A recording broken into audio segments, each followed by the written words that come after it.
समझ में नहीं आवे करिए कवन उपाय, समझ में नहीं आवे करिए कवन उपाय।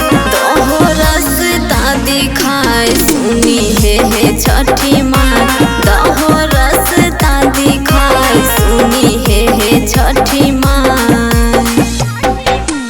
पर्व वाला रूपा दिल के गांजा में उड़ाए, पर्व वाला रूपा दिल के गांजा में उड़ा। दोहो रास्ता दिखाए सुनी हे छठी माँ, दोहो रास्ता दिखाए सुनी हे छठी माँ।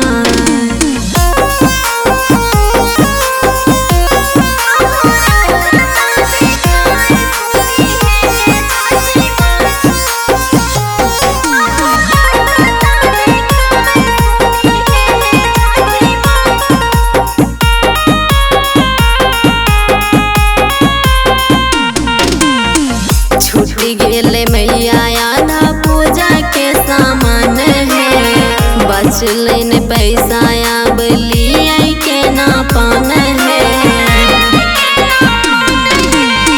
छूटी गेले मैया आधा पूजा के सामान है, बचले न पैसा अब लिए के ना पान है।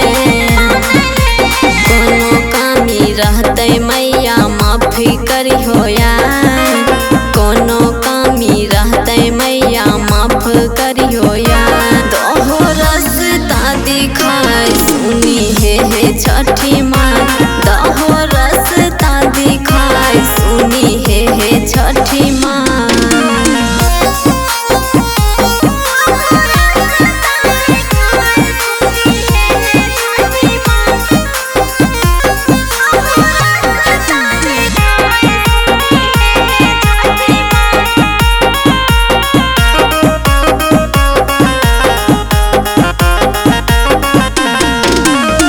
दौरा के बिना सबे रहलैया अधूरा है, तोहर कृपा से होते व्रत हमर पूरा है।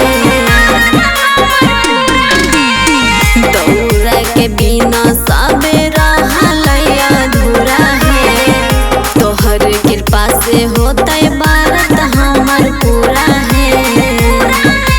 फेरी दा नजरिया गेलै पिया बा